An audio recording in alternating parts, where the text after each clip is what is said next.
I want to start by asking, there are a couple of things I want to talk about today. The first thing is about the pursuit of success, because it's something that I don't think ever gets old. The second thing is there are three private discourses that really captured my attention that I just want to give people a glimpse of. And then the third component is about marketing, your perspective on sales and marketing. So moving towards success, I want to get your view on confidence. I had a conversation about a week ago with a group of people, and the essence of it was, how do we protect our confidence as entrepreneurs? And I said, who better to ask than you?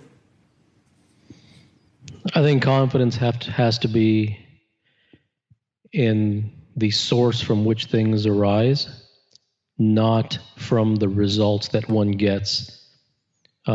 There is a tendency for basically everyone in sports and business to ride the high of confidence when things are going well, and to suffer the lows of confidence when things are not. And viewing it that way, through that lens, you never really own anything. You're always at the mercy of how things are going. So I think that in order to become consistently confident, you have to be confident in something that lasts. So like what? So give me an example, because we threw around a lot of things. We said, hey, that in some aspects, confidence is competent. That if we're competent in something, we're really skilled in something, that's how you get confidence. And then we started to talk a little bit about, well, confidence also comes from a place where you've taken us, which is really internal. It's the truth. And some of the people that were sitting in that room that night said, sometimes not knowing is where I get my confidence. For you personally, where do you see it evolve? I think confidence comes from the fact that you can always access what needs to be accessed when you need it, as opposed to the feeling that you will always have it. Well, this reminds me of your latest discourse, where you talk about why each of us as human beings get what we find acceptable to us at that moment, and why we're exempt from that which is not. You have to read the entire discourse to get it, but unpack that a little bit for me, would you? Yes. I think we all get exactly what we want. And if something is acceptable to us, that's what we receive. And that which is not acceptable to us, we don't get. And because we do whatever we have to do to not live in that space. And we don't do whatever we have to do to get out of the space in which things are acceptable. So I think it's disingenuous to say, I'm over here and I want to go over there. At least out loud it is. Everyone suffers from a consistent pattern of results between X parameter and Y parameter. This is my window of results. And that window of results has not really that much to do with the X's and the O's as it does to do with self-image and what one thinks one deserves and what one thinks believes is possible and how much one thinks is too greedy and how much one thinks is good enough, and all of the soft things related to ego and belief and self-image and all of those things. Those actually create the X's and the O's. So in somebody's pursuit of greatness, right? Take an athlete on the PGA Tour. Well, that athlete is in pursuit of greatness. Obviously, the mind plays a significant role in that. What does it take for me to determine that I'm worthy of winning these championships? There has to be an internal knowing that is possible for you.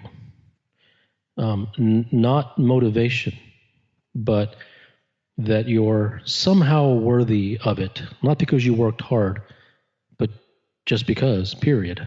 That has to be there.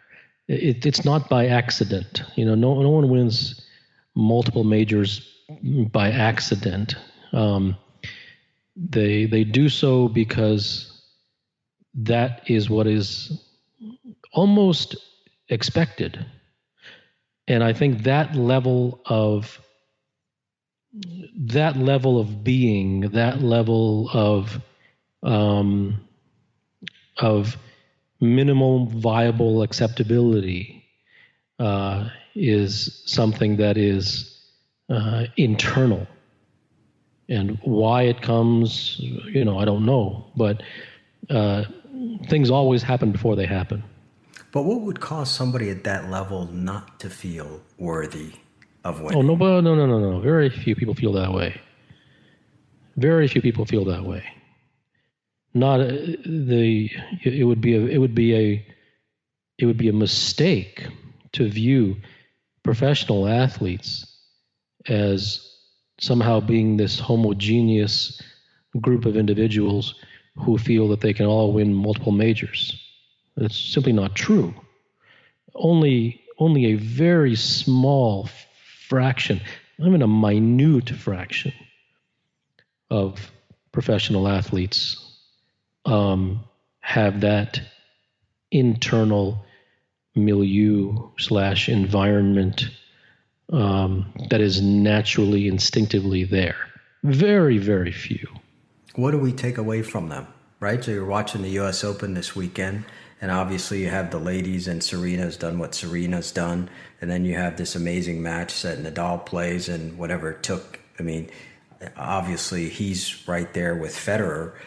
What's inside his head? What's inside the heads of he and Federer and Serena and Tiger that you talk about that's just elusive to the rest of us?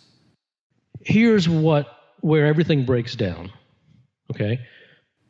The idea of trying to teach people something, because you asked a similar question with Rory last time. Mm-hmm. It doesn't go anywhere. What are you going to do? I think that this compulsion, no matter how noble it may be, this compulsion, this idea to teach the masses that look at what Tiger feels inside. You can do that too. Now, let me say right away, I believe anybody can do anything. So I'm never going to be the person who writes that you can't be Tiger Woods. That to me is offensive when people write that, and everyone writes that. You're not Tiger Woods. You're not X and Y and Z. And of course you're not, but you can be your own version of greatness, which can be better than Tiger Woods. I don't put anyone on a pedestal.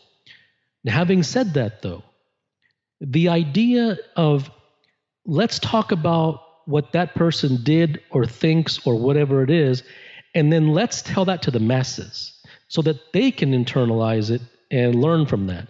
That doesn't go anywhere, Mo. That's not real. That's just sprinkling fairy dust. Nothing works that way. So if there's something to take away, it isn't to put someone on a pedestal and say, follow his 7 habits. That's crap.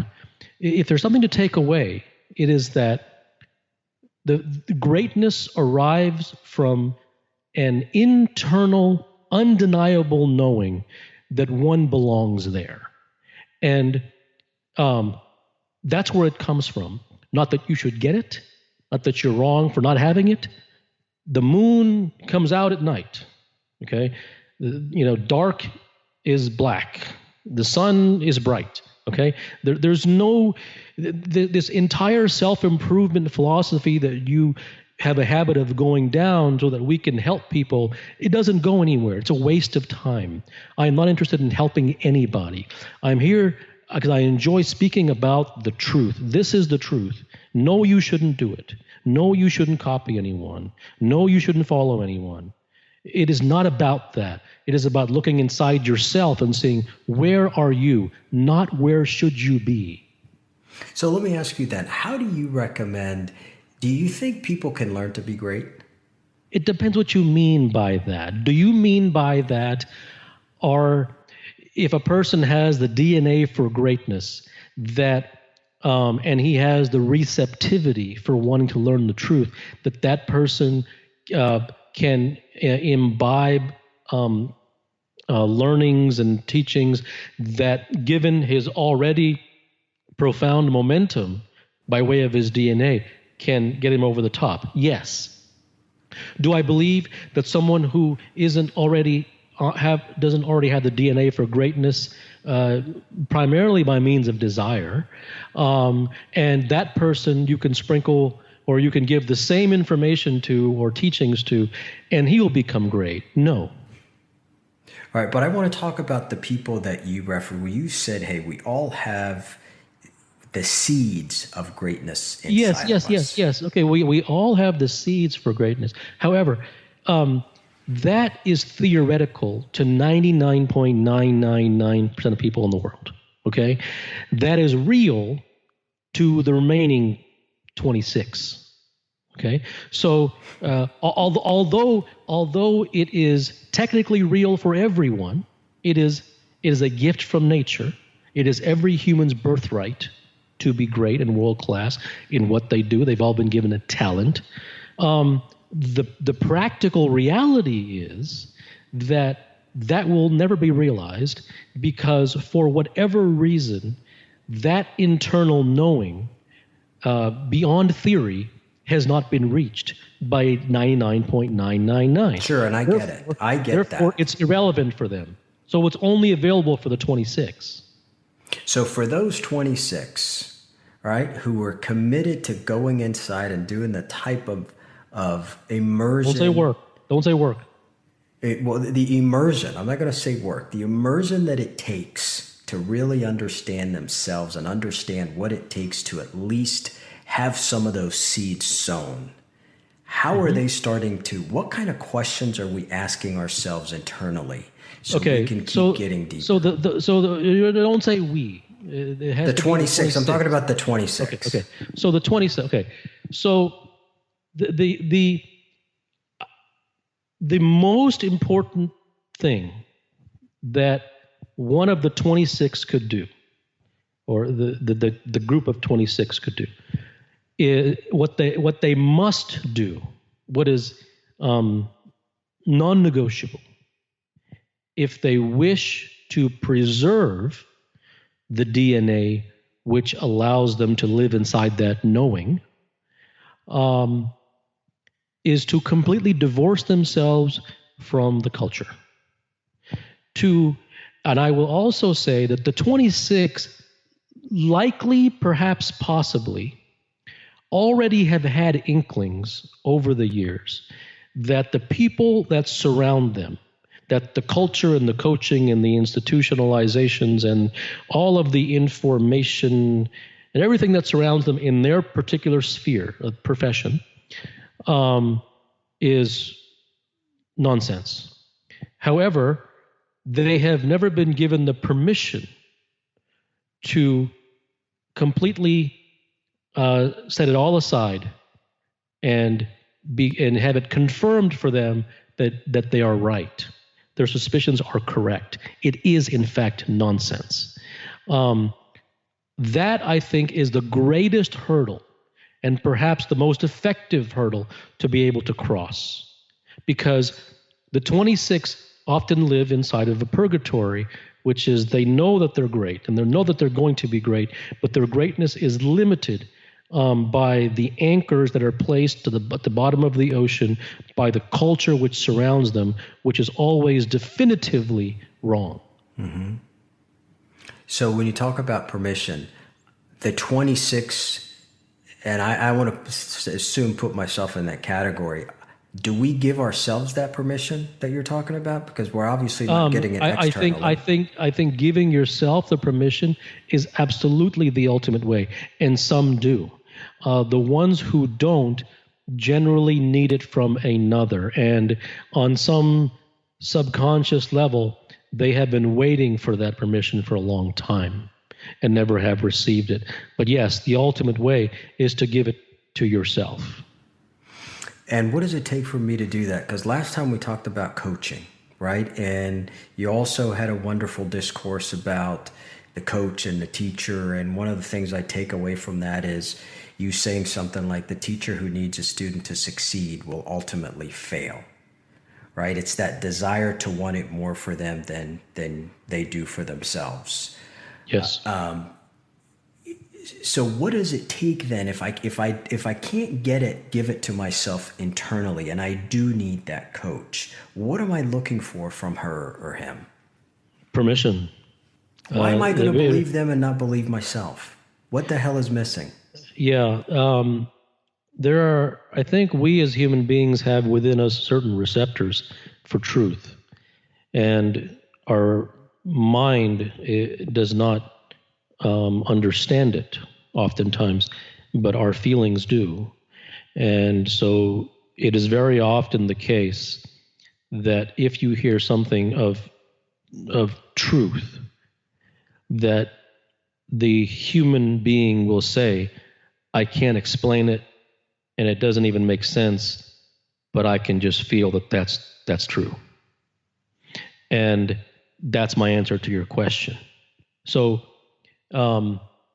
the more that a person gives himself permission to divorce himself from the norms and the cultures, the more that he will give more credence to the things, to the voices inside of him, as opposed to the voices outside of him.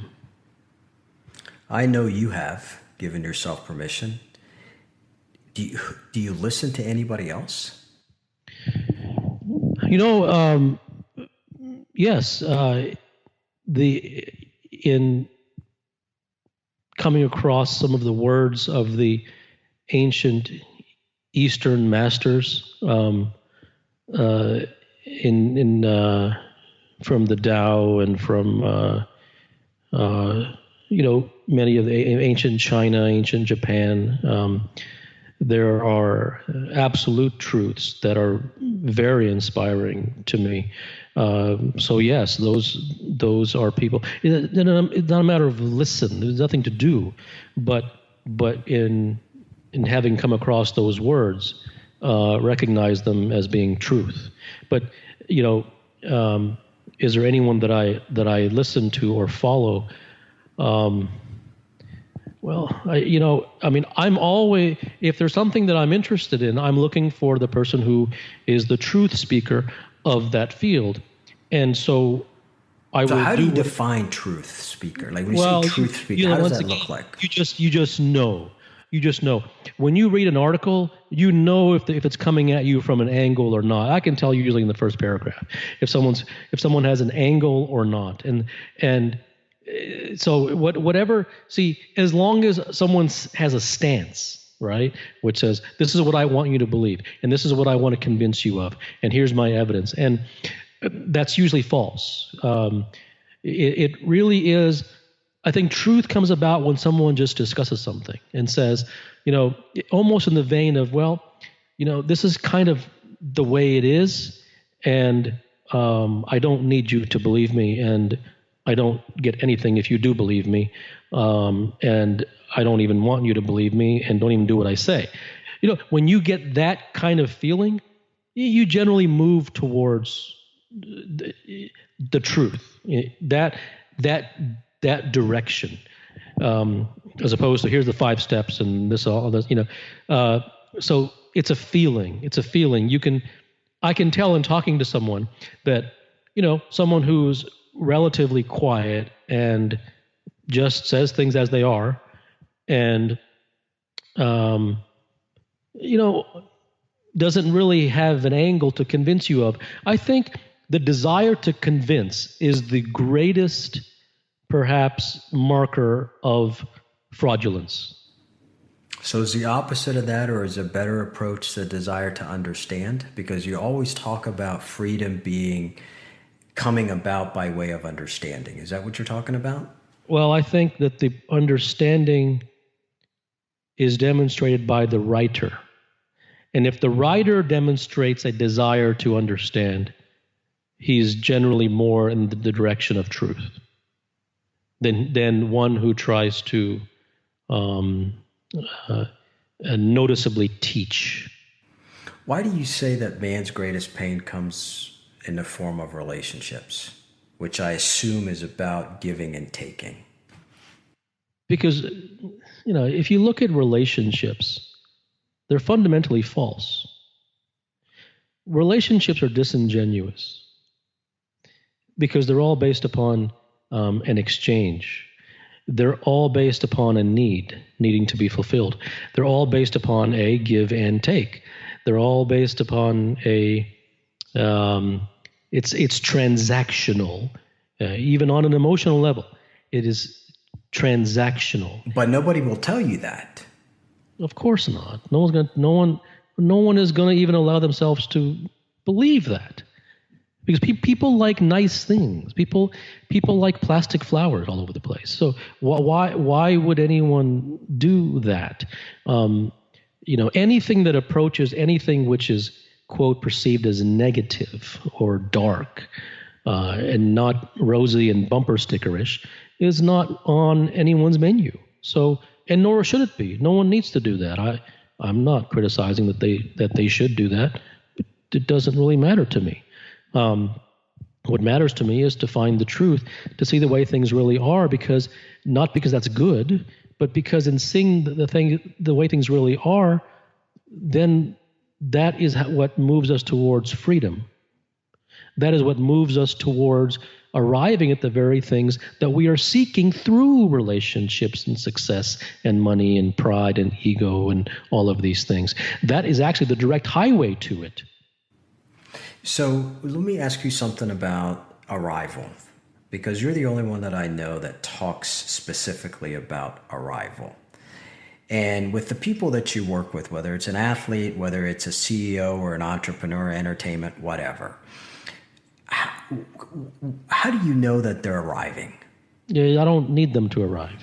It's not about them. It's not about anyone. It's not about getting anyone to arrive. Because if it's about getting them to arrive, it'll be forced and it'll be manipulative and it'll be activity-based and it'll be doings and prescriptions. So there can be no ulterior motive, no matter how, quote, positive or helpful the ulterior motive is, because nothing happens that way in life. Nature watches us. And it watches us with a very keen eye to see if we are trying to effect a certain outcome. But the greatest outcomes are the ones that last. And the ones that last are the ones that are natural. The ones that last are the ones that come about as a natural effect of a cause that are organic. And organicness requires a lack of volition, a lack of a particular plan or outcome or ulterior motive. So I don't try to make anyone arrive. It is all about just diving into the truth, and however things happen, they happen. But I do say it's about arrival, not about the journey, because human beings are procrastinators, and they celebrate all things that have everything to do with not getting anywhere. And they love to create waiting rooms for years and years and years, and then they adorn the waiting room. And then they say, well, failure is great, and you should fail more. And it's all this stupid nonsense that everyone just falls into. It's all about the journey and not the destination. And it's simply it's never about the journey. That just sounds very nice. The only reason that it's being said, the only reason that comes about is because people get too caught up in the result. So then the reaction to that is to say, work on the process. Mm-hmm. People get too caught up in the when will I arrive? So then the reaction is, well, focus on the journey. So everything's all a disingenuous reaction. Or you never arrive, right? That's what people talk about. No, I don't believe so. Then why do it? If you're not going to arrive, why leave the house? It makes no sense. If you're never going to arrive, then you're always going to walk halfway to the wall. What's the point of walking at all then? Why are you going? So isn't arrival in sports winning? It's a fantastic question. and it depends upon the person. I don't know. That is not a universal question. For some people, arrival in professional sports is, I'm making 7 figures a year, traveling the world, playing sports. What could be better than that? Nothing wrong with that. So that's not everyone wants to be Tiger Woods. In fact, most don't. So that's a very personal question. How do you get to the core of that when somebody asks you to work with them? Because I know that you're not interested in somebody who isn't interested in arriving. Are you able to get to the core of that with them to see if... To see if what? If they're serious about greatness and if it's not about the high life? Yeah, you'll find out. And if I find that people aren't serious, generally I disengage. You can tell when someone, by the questions they ask and by the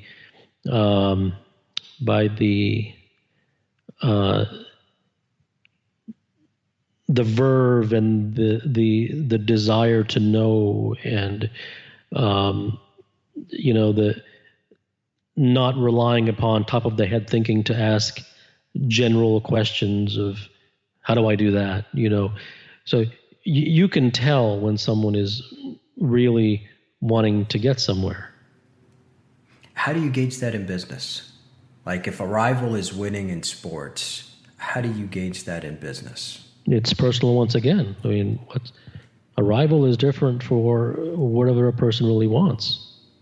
So it's individual based for you from like when you're working with leaders.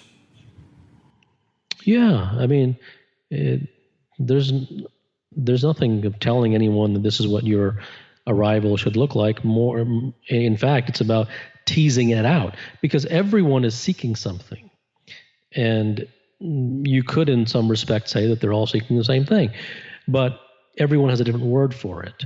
And so it's about teasing out what that word is and what that looks like for them, and deciphering, are they really searching for what they say they're searching for? And no one ever is. So it's about insight.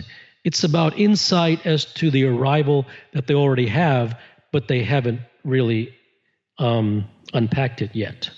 So what's the real truth about happiness? In business, you hear a lot about people being unhappy, disengaged, especially leaders. What is the real truth about happiness? Is that a mask too?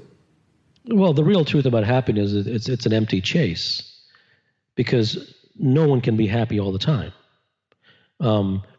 Because happiness is this idea that things around you are going well, and things are positive, and they are congruent with the way that you would like them to be, and life has a way of spoiling our plans on a quite regular basis. So happiness is this constant getting up after falling down and then falling down again forever and ever and ever and ever. And it's always situation and external environment based. So even then people are going to talk about internal happiness. Well, the word happiness, I think, is it's a mythological term, because there's too much happiness in the word happiness. It isn't sustainable. It's too pleasurable, and every chase for pleasure is actually a chase for pain. So what's a more appropriate word?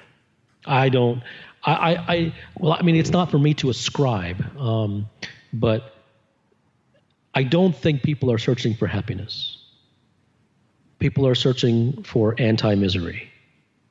And if there was no suffering, and there was no misery, and there was no sadness, and there was no failure, and there was no disappointment, and there was no unhappiness, then no one would look twice at happiness. So the human organism is addicted to reactions. Nothing that he does is true and organic. It is all a reaction to something else. So do we as human beings are we ever comfortable in who we are? Do we ever buy into our own identity? Well, two different questions. Human beings always buy into their identity, and that's the cause of suffering. Comfortable with who you are? No, because that's the genesis of self-improvement, which is a complete shell game. So there will always be misery. Yes. The reason there will always be misery is, number one, life is fundamentally suffering. Buddha was right. There's no question about it. However, the only way out of that is the abandonment of all chases for happiness. But that cannot be done prescriptively. Because if that is done prescriptively, then the abandonment of all chases for happiness is itself a chase for happiness. Mm-hmm. So the only way out of misery is to see some things that the rosy little plastic flower world is not ready to hear, which is that the world can offer them nothing. There is every relationship in their life will bring them more pain than pleasure. Every single one. Whether it's their wife or their children or their parents or their coworkers, whoever it is, either it'll be empty or it'll be pain. And the pleasure will be very, very short-lived and completely unsustainable. So while that does not mean that one need live in a cave, what it means is to move through life with open eyes and to have the DNA which tries to decipher things and discover what the truth really is without trying to make it pleasurable. So for you personally, have you detached from everything and everybody? Well, to detach is a volitional act. If you actively detach, then you arrive at a conclusion, and it isn't about arriving at conclusions. When the requisite truths have been seen, whatever detachments or attachments or whatever it needs to be done happens by themselves. But whenever you say, I will detach, that is a reaction. So what's a better way to approach it? Approach what? Having to walk alone and accept that, like you talk about. Yeah, I never say accept anything. What I am saying is the person who sees that walking with others and in groups and believing that the world is going to bring them happiness or whatever they believe, if they ever come to the stark and undeniable realization that all the 27,000 events that have happened to me, they have either been negative, caused pain, or short-lived, and that nothing has lasted. And no one should listen to what I just said, because I am not trying to convince anyone of anything. But it's the truth. So it doesn't matter. No. It is your intellectual truth. If that was really true, then you would be living in a cave, and you'd be calling me with a bad Wi-Fi connection right now. Okay? So it is when someone arrives at that natural, organic seeing, not being told, not read it in a book, when it actually hits home, it is at that point that a human being stops being disingenuous and he burns all his books and he turns his back on spirituality and the naturalness takes over. The same way that the naturalness took over for him to chase the world in the first place. The reason that he chased the world in the first place wasn't because a book told him to, but because something told him that perhaps there was pleasure to be gained in the world, which there is. There is pleasure to be gained in the world. However, he never had the insight or the desire to know enough to look into the matter and say, yes, there is pleasure in the world, but this pleasure constantly leaves me empty, and it constantly leaves me seeking more pleasure. So even that, don't listen to. Don't believe me, don't listen to me. I'm not trying to convince you of anything. I'm saying the person who naturally comes to those realizations will organically find his feet moving in a different direction. So here's the deal. There are hundreds of thousands of people, and whether you like it or not, who follow you, who listen to what you say, and whether you want them to believe you or not, they respond. What is it that you think that group, including myself, what don't we have that what you say at least seems on the surface to be providing? I would say that the greatest barrier that exists is the idea of self-improvement and prescription. That I will listen, and yes, I will put that in my pocket, and I will try to live up to that or practice that. Or yes, that's a great point. So you're saying that I shouldn't do this or I should do this? I think the natural bent and the natural habit that society has conditioned human beings to pursue, I think that habit has become ingrained in the human being, and he cannot listen to anything without those lenses of the how and the prescription and the what should I do. There's no, that's the only lens that he can see it through. Not but it's by his own fault, but just because of the conditioning that has taken place. That is the greatest barrier. That no one really ever hears what I say, and nor should they. I don't want to get across to anyone and teach them anything. I just write. I enjoy writing. I enjoy exploring. But I would say no one listens to what I really hears it. They hear the buzzword, and they pick out the things that they think sound nice, and then they prescriptionize it automatically. And it is done in a flash of a second. Let's assume the 26 who truly are listening and taking it in. How do you recommend we ought to listen to these conversations? But okay, I'm not going to prescribe how I recommend that you should listen. What I will say to you is this: wherever there is a barrier in the form of seeking a how-to, whenever there is a desire to listen to something that I say or write and say, so I'm going to practice that.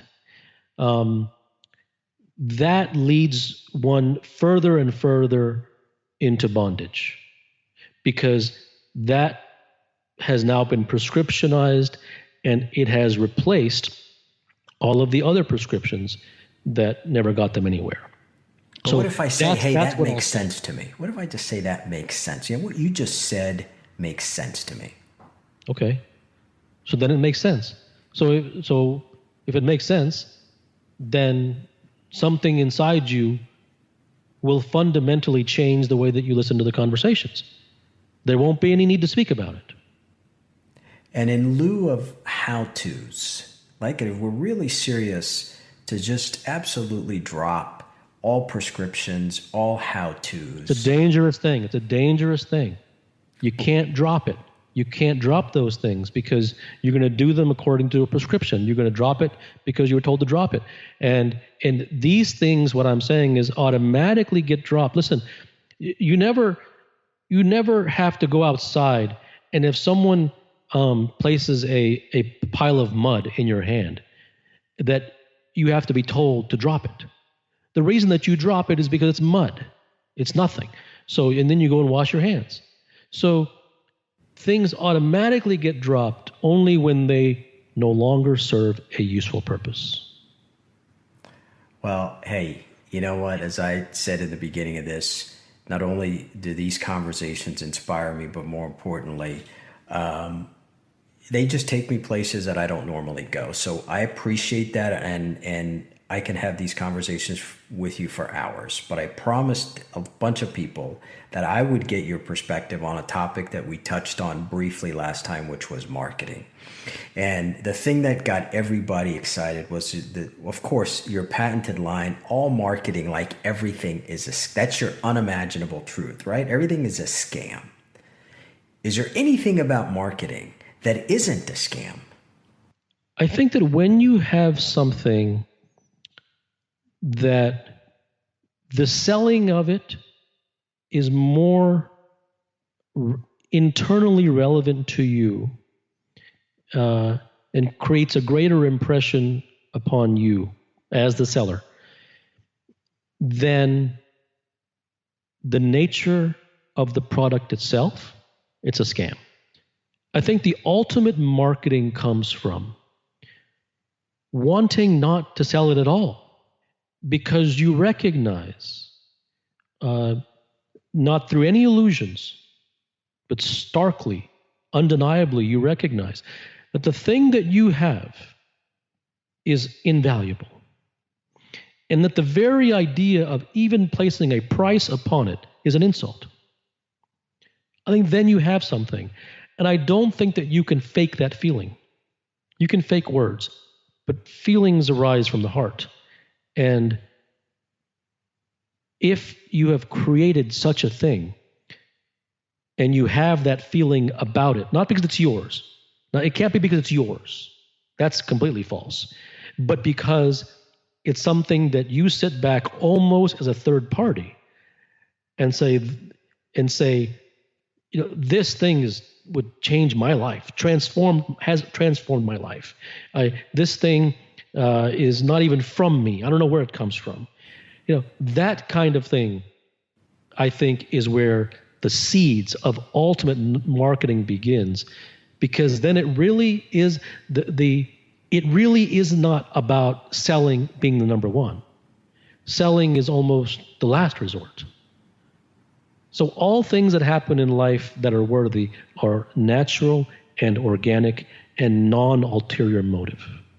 Have you ever thought about your own marketing or your own brand, right? There are people who come to you for services that you provide that obviously help them transform. Do you ever sit down and think about your own marketing? If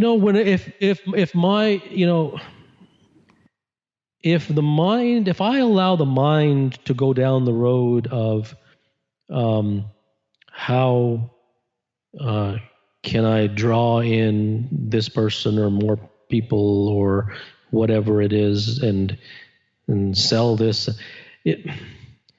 I lose interest naturally, not because it's wrong. There's no wrong. I lose interest because it doesn't have the internal value for me as does seeking the truth. And it is far, far more satisfying to almost not market and allow things just to go out there, and whatever happens, because then it's organic. So I don't do it for any lofty purpose. I do it because seeking the truth and naturalness and organicness, those things fundamentally and naturally inspire me and speak to me. That's why I do it, not because I'm a good person. I know that, and it's pretty obvious. But for people out there, especially business people and entrepreneurs who feel like they have to have an aspect of marketing in their business to grow. Yeah. So this goes right back to what we spoke about earlier. Whatever, you have the rare individual who really all of his thinking is totally original, and he doesn't buy into anything. Well, that guy is a keeper. I mean, he's a rare individual, and he needs to run for the hills, not listen to anybody, and preserve what he's got, because he will get usurped and it will get poisoned. But everyone else is tainted and conditioned by the traditional norms. Everyone. The CEOs, whatever, the entrepreneurs, they're all poisoned. They're all poisoned by the culture, which it's in their blood, it's in their speech, it's in their cadence of their language, it's in everything, right? I must sell this, I must sell that, and so the perspective from which they speak is not even their own words. It is what society has given them, and that's why I say it is the number one most important and most critical element of greatness in anything is to overcome the barrier of being conditioned by society. It is to divorce yourself from society by understanding that everything that your culture says is complete trash. It is nonsense. But if I've got a public company and I have a marketing department, if you have a public company and you're looking just to survive so that you don't get into fights with your board of directors, then I'm not interested in helping you feel better. I couldn't care less. That's you might as well just go dust the floor. That's boring. That's not interesting to me. So I don't want to make you feel better. I don't care, right? So if you're in a public company and you're trying to make people happy and you don't want to get into conflicts and you don't want to rock the boat, okay, so be it. I'm not interested in that question. But I'm interested in your advice on marketing. Okay. I gave it to you. Right. So I want to ask you if you're sitting with me and you're sitting with my board or you're sitting with my executive team and I'm saying, okay, we've got this huge marketing budget. How do you recommend that we should approach it? I mean, we feel like we're genuine and we're authentic and we're telling the truth and we're getting to the truth. Well, no, that's all. No, they're not. No group gets to the truth. Okay, you have. I mean, what are you talking about? You got 1 in 100 million looking for the truth, and all of a sudden you have these 10 people, and they're all looking for the truth. I mean, come on, Mo, just get serious. That's not going to happen. The truth is that selling comes from not wanting to sell. As soon as in anything in life, the volitional and ulterior motive of effort to try to gain something destroys the whole game. So what's the conversation like if you come to me to buy something, to buy a service from me or a product?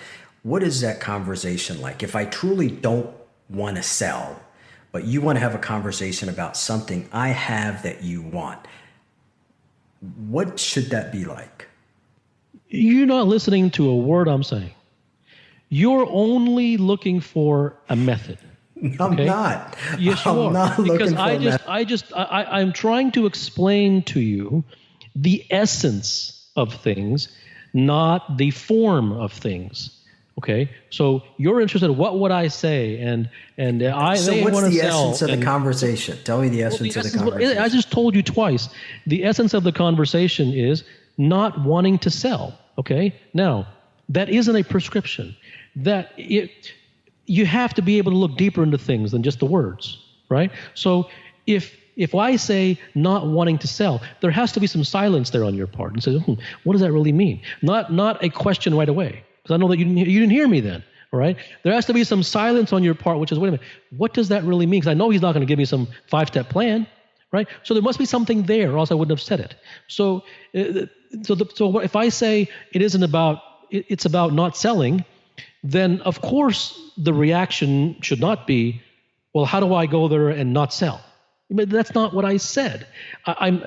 Listen for the words behind the words. Okay, it is the form always function. The form always follows the deeper essence. If you understand where not to go, this will reveal to you where to go. It is never about finding out where to go. It is finding out where the pitfalls are. And if you know where the pitfalls are, then whatever remains is the non-pitfall. So what I am saying to you is any attempt to ulterior motively sell sabotages your selling. So the question should not then be, then what do I do?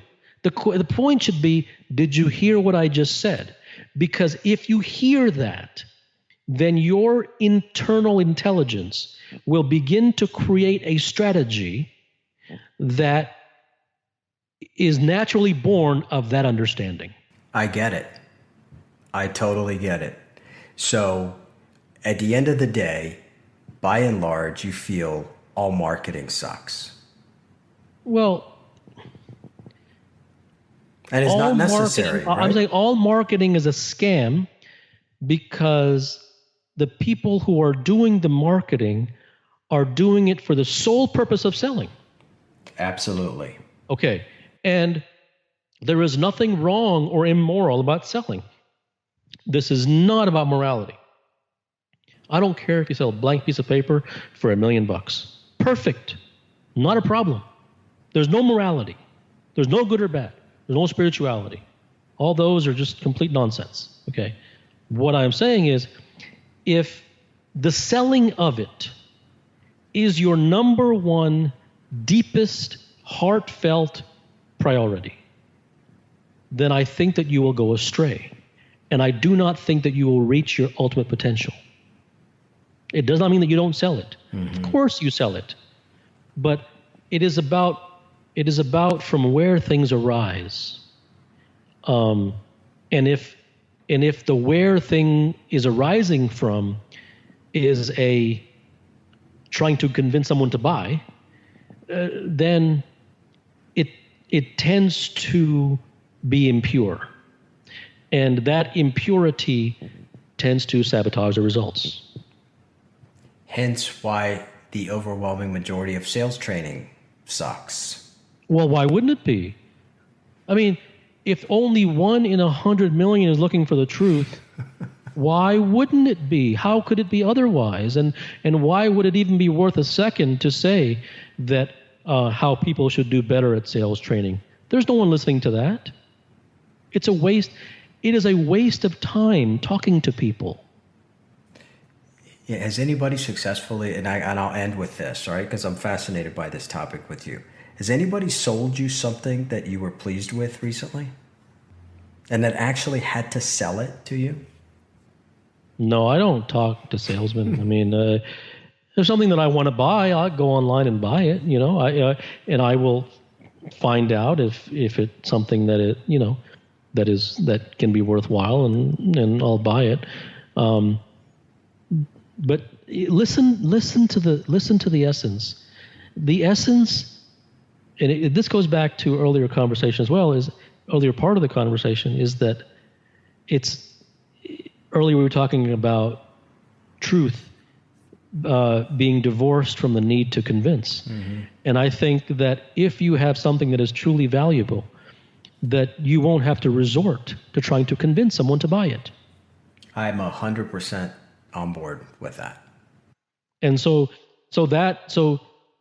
if you look at, so the ultimate selling, then the irony of course is that in pursuing things in a pure way, you actually end up making far more money than any other way.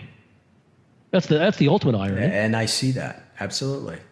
But that probably goes back to the other real key point that you made, which is this whole idea of permission, right? Permission to approach it from that perspective. I don't think that people There's a are fear just there, Kapil. people There's are a not fear. people are not wired to look at things through the truth.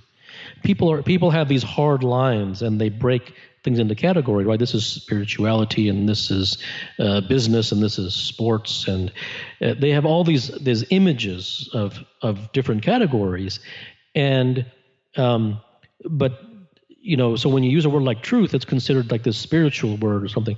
Well, in essence, it's the truth. It's as neutral as it is. There's no spirituality. In fact, spirituality is untruth. But yours is a deeper truth. The truth to a lot of people in business means don't lie. Yes, you're exactly right. Yeah. And I would say that the truth about selling, for instance, if you say it directly, is you can sell this thing one way and make $100,000. Now, you could tell it a different way and make $1 billion. Okay? Now, each one of those has a truth. There is a truth. There is a way. And if that truth is satisfied, that will automatically happen for you. That's the truth. So then a person who's serious, once again, very rare, a person who's serious says, okay, well, I don't, that's fine if you call it the truth. I want to learn. I want to know. I'm willing to abandon all the crap I've been taught. I'm willing. I'm ready. That's a human being that actually has the DNA to really get somewhere in rarefied air. And those are the people that, if nothing else, present a portrait of what's missing in the lives of most people who truly have a desire to be great. Right? I mean, call it what you will, but there is a certain category of people that I think you and I connect to that have this tremendous desire to be great. And maybe because of our zest, we're trying to figure out a way to accelerate our path there. Whose path? Each of us individually. Yeah, I think very few people truly want to be great. Those who do find a way to get there, and they also happen to be the ones who are most receptive to learning things that are completely countercultural. Well, there's not a whole hell of a lot. There's nothing that you say that's conventional. So they've come to the right place. Yeah, if they've come at all. Yeah, probably a good idea to put a